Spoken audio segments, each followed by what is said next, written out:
Great to have you on Between Us on 938 Live. I'm Angela Lim, and as always, you're tuned to the program where we share real, inspiring stories and get to the heart of real issues. Now, sometimes when we think about making a difference to the less fortunate, we think about raising huge sums of money and making grand gestures. All that is certainly welcome. Sometimes all it really takes to make someone's day is simply having a conversation with them or doing simple things like giving their living environment a much-needed boost. And speaking of which, my guests today are from the NUS Students Community Service Club, here to share about their latest project, Paint-A-Home 2013. Chein and Hui, welcome to the show. Hello. Hello, good evening. Good evening. So let's talk a little bit about, what Paint-A-Home is really about. We think about a lot of community service projects that are initiated by youths, and a lot of it has to do with fundraising, a lot of it has to do with interaction. Why Paint-A-Home? I just felt that it's a very interesting project because what you do is you don't only go down just for interaction or just raise fund for the beneficiaries, but you actually get to help their environment. So in this sense, you help to give them a fresh coat of paint. So I felt that this idea was actually very interesting, and also it inspired me to continue to join this project. This is your second year running, isn't it? Yes, correct. Both you and Hui. Yeah. Right, so you mentioned the living environment, Chein, something that's very important to, in a way, a person's well-being. Can you tell us more a bit about that, Hui as well, if you will? Yeah. Because it's like you are staying in this environment, you face it every day. So if you look at a very nice environment, you will feel happier. It's like the psychological thing also. Right. Yeah. So tell us about some of your beneficiaries. Who are you actually reaching out with? Let's start with when you first started out in 2000. The club actually initiated this project. That's almost 14 years ago. Tell us a bit more about what the initial vision of the project was. Chein. So since 2000, the idea is actually generally the same. Is to give a fresh coat of paint for the beneficiaries. But for the past few years, our beneficiary has been welfare homes. So and generally, more and more welfare homes are more well-to-do. So we're trying to look into different directions, and so we look into rental units and also special schools, which maybe can benefit more from our help. Right, so we're looking more at, the elderly who are living in rental flats, for example. Hui, what are some of the conditions there, when you guys went down to actually start painting? What was it like? Could you paint a picture for us?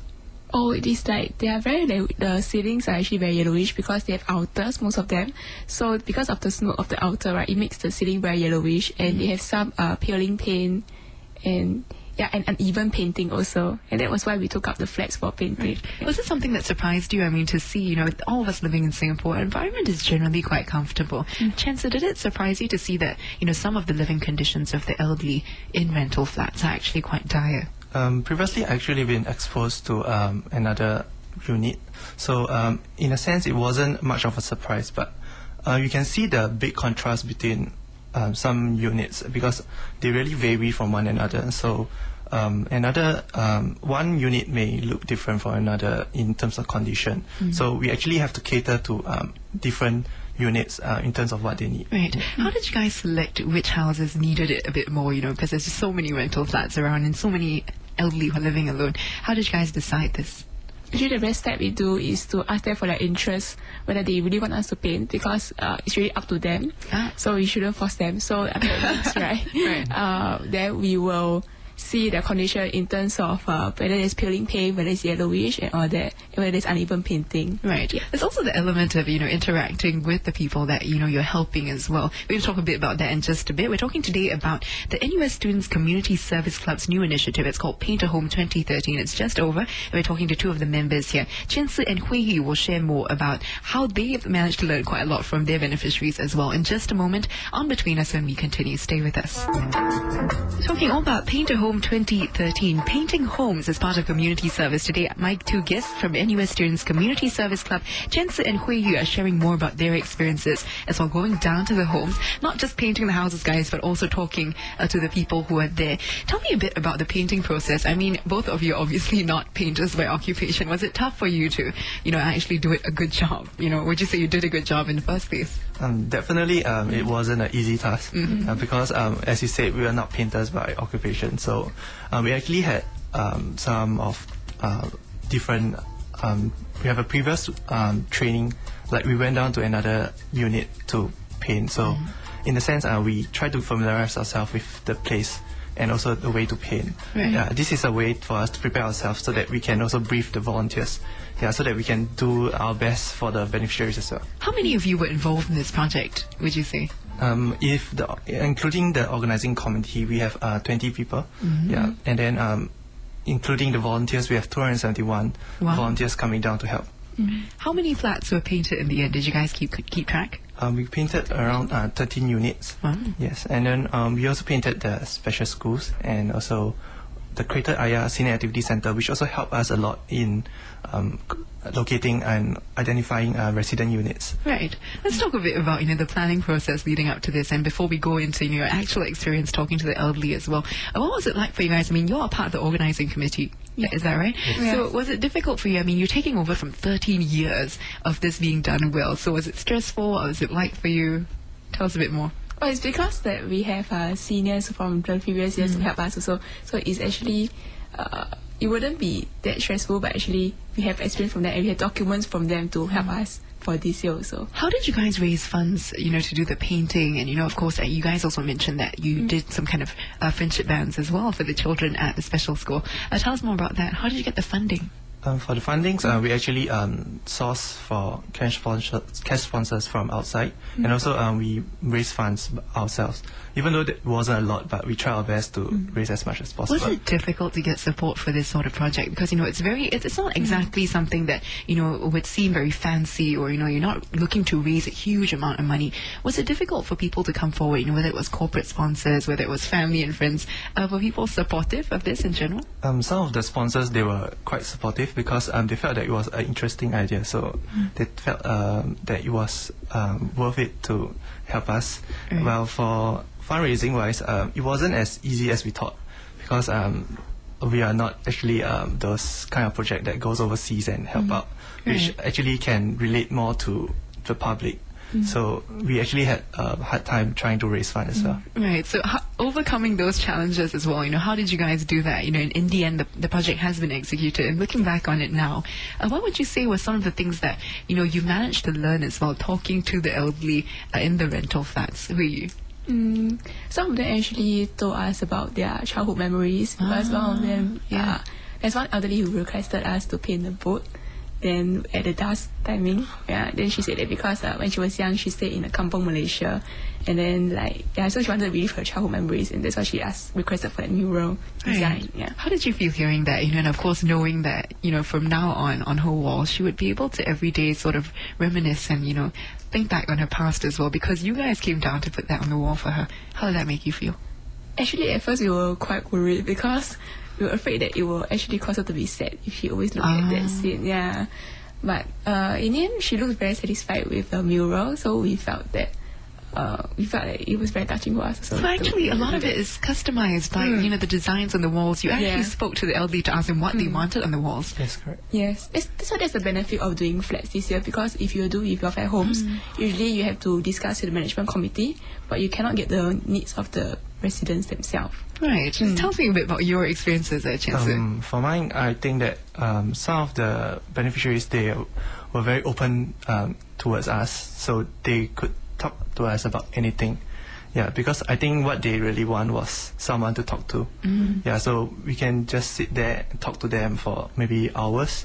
They won't feel bored of us, and actually, for our side, we're actually glad that they were willing to open up to us. So we felt very happy that our feelings were able to get through to them. Right, we're going to find out more as well about that experience, not just, giving them a fresh coat of paint in their houses just to cheer them up. You're also talking to them and lending them a listening ear, so to speak, in a way to kind of help them feel a bit less lonely maybe, and also that people are there for them, people care about them. We're going to hear more from my two guests today, Chein and XiaoWei from NUS Students Community Service Club, sharing about their latest project, Paint-A-Home 2013. When Between Us continues, we'll also hear more about their views on youths and community service coming right up. Stay with us.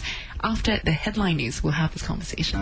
Making a difference to the less fortunate in Singapore, 2 students from National University of Singapore Students Community Service Club here to share about the latest project, Paint-A-Home 2013, and perhaps why more youths can actually get more involved in the project, given that, as both of you were mentioning, Chein and Hui, you're all saying that actually it wasn't very difficult, to learn how to paint, to get the training that it took. And also a very big part of what you two mentioned was very fulfilling for you was talking to the elderly as well. Can you share more about, what else you guys talked about? Was there a language barrier? What do you think? Definitely there's a language barrier, but because I can speak a bit of Cantonese, which most of them can speak, so I understood a little bit. Yeah. Then they will mostly talk to us about their lives and their life stories, like when they were young, where they work, what they did, and stuff like that. So actually, we felt it was we felt very close to them because they could share their life stories with us, and then we moved one step closer to one another. Right. Was there anything that particularly stood out for either of you, in terms of what the elderly was telling you, whether it's their life story or whether it's like a lesson that they managed to impart to you guys? Anything that stood out for you? For me, I think one of the granny she told us was, even though she was like 80 plus already, she still continued learning. She was learning English, Chinese, because she wasn't Chinese educated. So she learned about many languages, even different dialects, and also doing different things. Very interesting about her is that she actually had ear studs on her ears. Wow. Yeah, and then we were actually very surprised, but she was actually a very sort of modern auntie, so she was very open and stuff like that. Right. So she wasn't scared of getting in touch with new things. Right. Dispelling a lot of misconceptions as well. Earlier, Chesley, you were mentioning that, it seems to be a very good bonding opportunity just because, sometimes you'll be both, and we're all guilty of that. The older generation thinking they can't keep up with the young ones, what are the young ones thinking these days? And maybe the young people feeling that, the older generation don't get us. So, on some level, with what you were experiencing with this very fashionable granny as well, was that she was very open to new experiences and you guys were very open to listening to them. So, it just seems like we just need more time or opportunities for both generations to come together, perhaps. Hui, anything that you felt was very meaningful for you?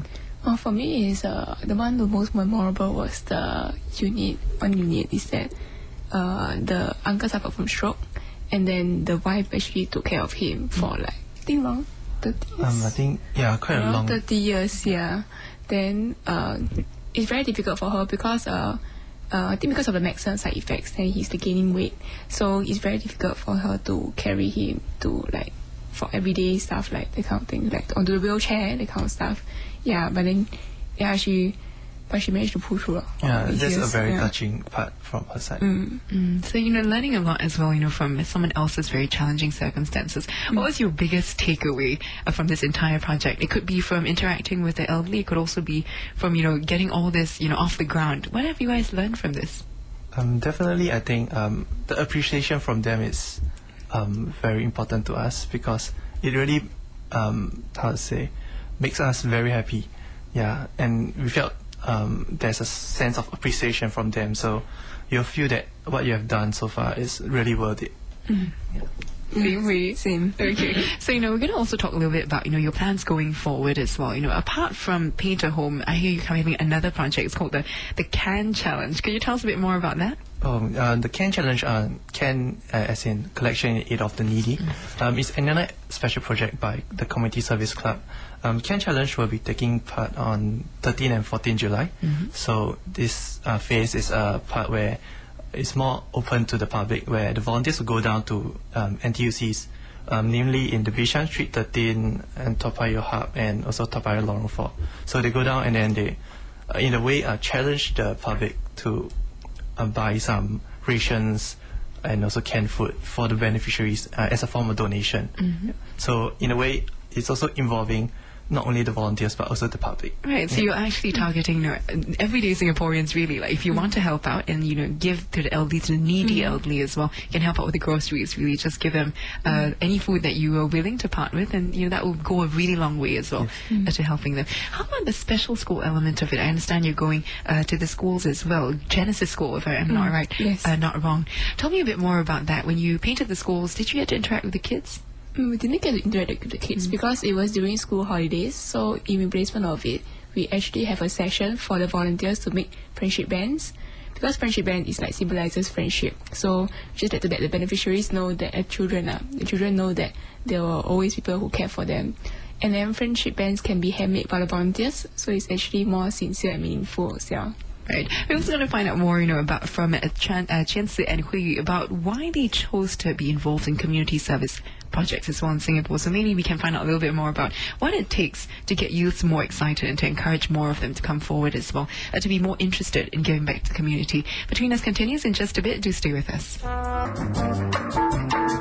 My two guests today from NUS Students Community Service Club here to share about the latest project, Paint-A-Home 2013. Chein and Hui Yu have been sharing their personal takeaways as well from the whole project and also from talking to the elderly here in Singapore. A big question I have for you guys, because in NUS it's not compulsory for you guys to graduate with a certain number of community service hours, for example, the way as in secondary school might possibly have or in JC. So what actually motivated you guys to do this out of your own time, even though facing the challenges of getting your degree as well? Initially, I just wanted to expose myself to volunteering. So through this process, I actually got me very interested because of the sense of rewarding sensation that you get while helping the beneficiaries. So I think that this is a very good motivation to push me forward. Right. How about you, Hui? For me, it's because I minor in SOC, so I understand there are actually structural constraints on how much people can move forward, climb out the ladder, social ladder.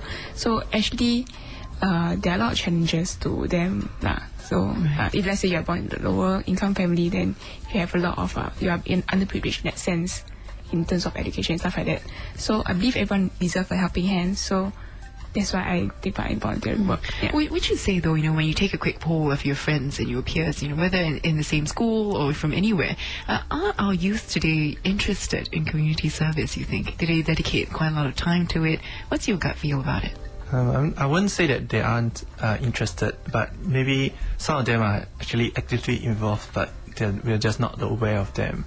Yeah, but generally I would think that youth of this our generation are slowly opening up to volunteering, I'll say. Right. From my friends, because me being involved in volunteering, so I'll try to pull them along. So just to get them exposed to volunteering as well. Right. So actually, the whole element of doing it together as an activity that could be fun for all of you, to do as friends, instead of shopping today, let's go clean up someone's house, someone help someone in that way. Going forward as well, what do you guys hope to see as well, for yourselves or for, youth in Singapore when it comes to all of us doing more perhaps for the less fortunate? Anything you'd like to say as a final message? Hui? Well, I would say that volunteerism is not just taking part in community service work. It can be on a daily basis, such as passing some masks to those construction workers working out there during the haze period. So that is also a kind of volunteerism. Chein, do you agree? Yeah, of course I definitely agree with that. Just doing a small little thing can already touch the heart of another person. Right. So I think that I'll encourage youth of our generation to challenge yourself, try to open yourself up to volunteering as well. So maybe the reward that you get will be unexpected as well. Right, so just put yourself out there and really, experience it for yourself. That's a very important thing. So if you're listening to this and you're thinking, yeah, I think I want to start making that effort as well, you can support the NUS Community Service Club here by their next Can Challenge. Earlier we were talking about this as well. If you want to help them out, it's 13th and 14th July. Guys, is there a website or any information they can find online? Definitely. You can just Google the Community Service Club, and then in our website you can just browse through all the projects we have. And then there's also there's a link to the Project Ken website where you can find out more information. So there you have it, and thank you so much, guys. Chein and Hui Yu are from the NUS Students Community Service Club here to share about their latest project, Paint-A-Home 2013, and their views as well on youth and community service. Guys, great to have you on the show today. Thank you. Thank you. This has been Between Us on 938 Live. I'm Angela Lim. Thanks so much for joining us.